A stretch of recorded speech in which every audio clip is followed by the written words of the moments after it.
जब हमने चिंता करने की ड्यूटी आपको लगा रख दी है तो हम काय को चिंता करें? आप चिंता करोगे सरकार? जीवन है तेरे हवाले, मेरे हवाले। अब आपके ऊपर मेरा पूरा जीवन है। मैंने आपको अपनी गाड़ी का सारथी बना दिया और अपने जीवन का भी सारथी बना दिया। पूरी बागडोर आपके हाथों में, जैसा आप कहोगे वैसा होगा सरकार। भगवान ने कहा हमको कुछ करना पड़ेगा। तो भगवान एक योजना बनाती, ध्यान से सुनो उस योजना को। भगवान पितामह भीष्म के पास द्रौपदी को लेके जा रहे हैं। भगवान ने एक सखी का रूप बनाया, अपने साथ में द्रौपदी को रख लिया और द्रौपदी को समझाया कि देखो तुम घूंघट कर लेना और इतना घूंघट करना कि तुम्हारा चेहरा दिखे ना, और जब तक पितामह भीष्म तुमको आशीर्वाद ना दे तब तक तुम उठना मत। द्रौपदी ने कहा ठीक है। हमारे ठाकुर जी, हमारे श्याम सुंदर सरकार द्रौपदी को साथ लेकर पितामह भीष्म की शिविर में रात्रि के समय पहुंच गए। रात्रि का समय थे, अंधकार था, अंधेरा था। उसी समय जैसे भगवान पहुंचे, पितामह भीष्म ध्यान कर रहे थे और जैसे ही द्रौपदी पहुंची, द्रौपदी ने प्रणाम किया, आशीर्वाद दिया, बेटी खुश रहो। द्रौपदी ने कहा सरकार मेरे पति युद्ध कर रहे हैं, आशीर्वाद लेने आई हूँ आपसे, अब मुझको आशीर्वाद दो। पितामह भीष्म को लगा कि शायद ये दुर्योधन की पत्नी होगी। नेत्र बंद किए थे, ध्यान कर रहे थे। उसी समय द्रौपदी को देखा, द्रौपदी चरणों में है, प्रणाम कर रही है। पितामह भीष्म ने आशीर्वाद दिया, जाओ बेटी अखंड सौभाग्यवती भव, सदा सुहागन रहे। और जैसे ही अखंड सौभाग्यवती का आशीर्वाद मिला, द्रौपदी खड़ी हो गई, अपना चेहरा सिर्फ पर्दे को हटाया, घूंघट खोल लिया और कहा दादाजी अपने कौन सी बात रखोगे आप?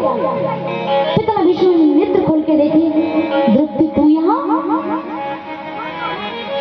द्रौपदी ने कहा दादाजी अब बताइए, आपने मेरे पति को मारने की प्रतिज्ञा की है और आपने मुझको सौभाग्यवती का आशीर्वाद दिया है। अब आप बताओ आप अपनी कौन सी बात को सत्य करोगे? आंखों में आंसू आ गए पितामह भीष्म के। बेटी वो कन्हैया कहा, मुझे कन्हैया बता, क्योंकि मैं जानता हूँ ये काम और कोई नहीं कर सकता, ये योजना तो कन्हैया बना सकता है। और टीवी देखने वाला कहा बुलाओ।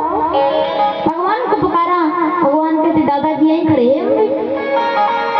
आंखों में आंसू आ गए, हाथ जोड़ के कहा कन्हैया कि द्वारिकाधीश, मैं तो क्या मेरे जैसे हजारों लोग भी अगर पांडवों को मारने का प्रयास कर ले तो उनका बाल भी नहीं बांका कर सकते, क्योंकि उनको बचाने की जिम्मेदारी तुमने ले रखी है। और जब जिसको तुमने हंसाने की जिम्मेदारी ली हो उसको दुनिया में कौन रुला सकता है? कोई बाल बांका नहीं कर सकता। जाको राखे राम जी मार सके। आज पितामह भीष्म बाणों की सैया पे पड़े पड़े उस दृश्य को याद करें सरकार। हे द्वारिकाधीश, मुझे वो बात याद है किस तरह आपने पांडवों को बचाने के लिए मेरा उपयोग करके द्रौपदी को आशीर्वाद दिला दिया था सरकार। आपने पांडवों पर तो बहुत उपकार किया है, एक कृपा मुझ पर कर दो। जब तक मैं प्राणों को ना त्यागूं मेरे सामने आप खड़े रहो।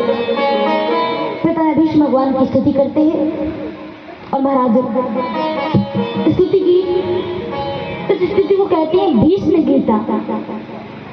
उत्तरायण का समय है। अब पितामह भीष्म विचार करते हैं कि हमको यहाँ से चलना चाहिए। तो भगवान का दर्शन करते करते पितामह भीष्म अपने पंचभौतिक शरीर को त्याग देते हैं और महाराज भगवान द्वारिका जाते हैं। भगवान शुभाम गमन कर जाते हैं, पांडव भी सरारोहण कर जाते हैं और जो बालक गर्भ में था उत्तर देवी के, उस बालक का जन्म हो गया। उनका नाम रखा गया विष्णुराट। लेकिन बालक की आदत थी जिसको भी देखता उसको देखता रहता, इसलिए उसका नाम रख दिया पारीक्षित। बोलिए भगवान की। पारीक्षित जी बड़े हुए, राजा बनाया गया और सिखाया गया बेटा हमारी अगर कोई शरण में आ जाए तो उसको कभी मारना मत। एक बार की बात है, महाराज पारीक्षित भ्रमण करने गए तो वहां पर एक गाय और बैल रो रही थी। एक काला कलूटा सा पुरुष गाय बैल को मार रहे थे। महाराज परीक्षित ने धनुष उठाया, बाण चलाकर जैसे इस पुरुष को मारने के लिए दौड़ पड़े, पुरुष सामने आके हाथ जोड़ लेता, सरकार पाई मान प्रभु रक्षा करो, मुझे मत मारो। तुम कौन हो? मेरे राज्य में खड़े होकर लोगों को परेशान कर रहे हो? तुमको यहाँ रहने का अधिकार नहीं है। महाराज परीक्षित कहते तुम कौन, अपना परिचय बताओ। उसने कहा महाराज मेरा नाम है कलयुग। कलयुग तुम्हारा इतना दुस्साहस, इसी वक्त मेरे राज्य को छोड़कर चले जाओ। कलयुग ने कहा जाए तो जाए कहाँ, आप हमको रहने के लिए स्थान दो। तो कहा तुमने क्वालिटी क्या है कि तुमको हम अपने घर में रखे, अपने राज्य में रखे?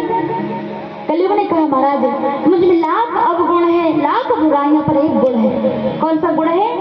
यत् फलम नासिति तपसा न योगेन समाधिना तद फलम लभते सम्यक् कलौ केशव कीर्तनात्।